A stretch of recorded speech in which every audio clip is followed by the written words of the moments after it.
Assalamualaikum warahmatullahi wabarakatuh. Saya Yeti Rohadiningsih, mahasiswi Universitas Al-Azhar Indonesia.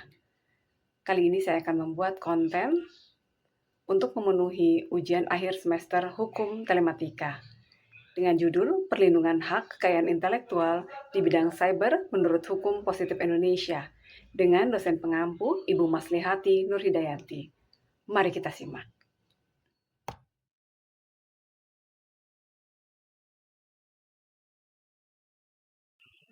Halo, video ini akan saya bagi menjadi 3 bagian, yaitu pendahuluan, kemudian pembahasan, dan yang ketiga adalah penutup.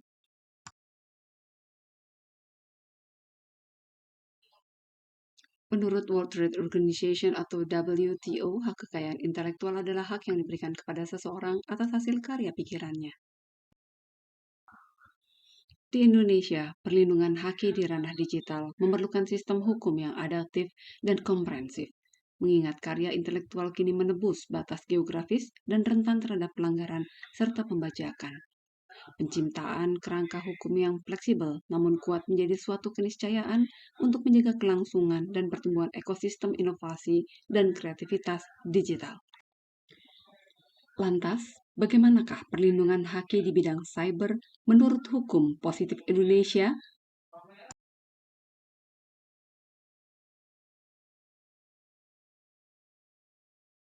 Pemerintah memahami bahwa pengaturan perlindungan haki merupakan tanggung jawab besar yang membutuhkan penanganan secara serius. Analisis terhadap kerangka hukum yang berlaku sangat diperlukan dalam mengkaji kebijakan dan implementasi terkini mengenai perlindungan haki. Berbagai aspek telah diatur dalam Undang-Undang Haki di Indonesia, di mana setiap perubahan menunjukkan upaya pemerintah dalam merespons perkembangan di era digital. Berikut ini adalah regulasi yang terkait dengan haki.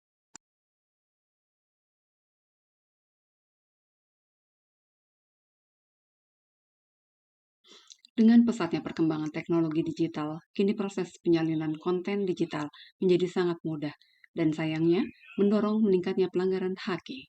Merespon kondisi ini, pemerintah telah memberikan kewenangan khusus kepada Kementerian Hukum dan juga Kementerian Komunikasi dan Informatika untuk mengambil langkah tegas terhadap platform atau situs yang terbukti melakukan pelanggaran haki dengan tujuan melindungi hak-hak para kreator dan pencipta karya.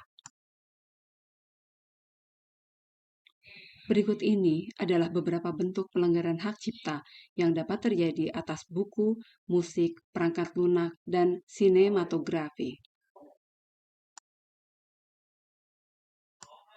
Perlindungan otomatis terhadap hak cipta menjadi landasan bagi pemerintah untuk bekerja sama dengan penyedia layanan Internet Service Provider dalam menindak pelanggaran haki. Pemblokiran akses terhadap konten ilegal merupakan salah satu upaya konkret dalam menegakkan hak cipta dan melindungi karya-karya kreatif. Sanksi hukum bagi pelanggaran haki di dunia cyber.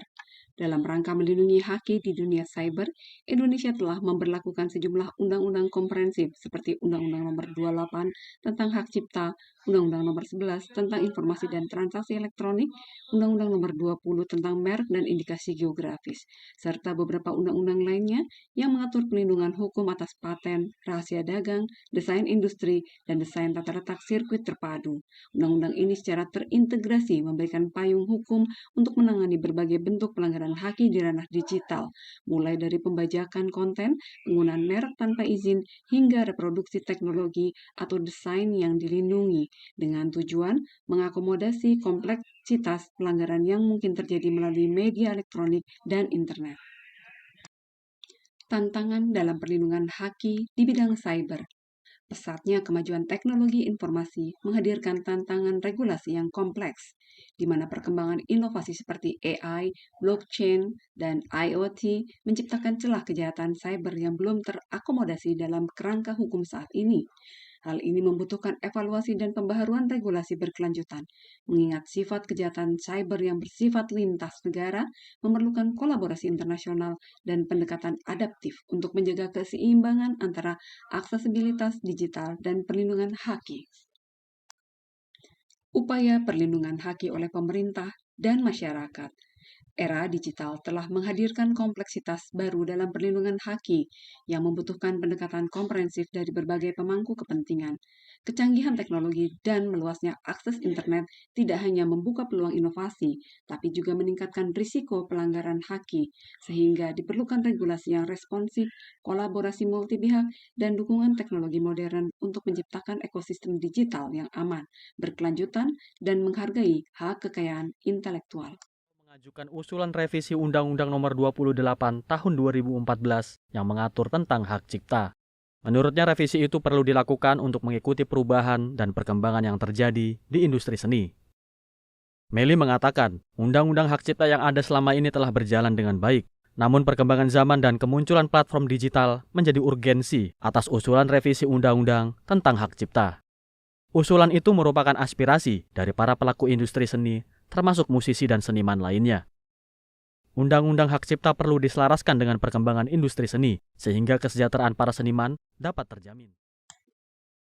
Masyarakat umumnya baru akan sadar akan suatu permasalahan sosial, hukum, atau etika ketika mereka secara langsung mengalami atau tersandung kasus tersebut. Berikut ini merupakan salah satu kasus konkret yang sempat mengguncang dunia industri musik. Gugatan Virgon terhadap TikTok dan ByteDance bernilai 13,1 miliar rupiah memperlihatkan bagaimana pelanggaran hak cipta tidak sekedar masalah abstrak, melainkan realitas yang memiliki konsekuensi ekonomi nyata. Baru ketika seorang seniman terkenal mengalami kerugian secara langsung, masyarakat mulai mempertanyakan praktik distribusi konten digital yang selama ini dianggap lumrah. Kasus ini mengungkap bahwa kesadaran hukum seringkali baru terbentuk sesuai pengalaman traumatis individual yang kemudian mengguncang kesadaran kolektif. Akhir kata sebagai penutup, saya akan menyampaikan sebuah kesimpulan, yakni hukum positif di Indonesia telah menyediakan kerangka regulasi yang cukup untuk melindungi haki, namun tantangan tetap ada seiring dengan perkembangan teknologi dan lingkungan cyber yang dinamis. Diperlukan upaya bersama antara pemerintah, penegak hukum, dan pemilik haki, penyedia layanan digital, dan juga masyarakat untuk meningkatkan efektivitas perlindungan haki di dunia cyber. Saran dari saya, untuk memastikan perlindungan haki tetap relevan di era digital, disarankan untuk secara berkala memperbaharui definisi haki dengan mempertimbangkan perkembangan teknologi seperti AI, blockchain, dan big data. Waktu perlindungan harus bergeser dari bentuk fisik karya menuju perlindungan atas ide-ide orisinal dan ekspresi kreatif.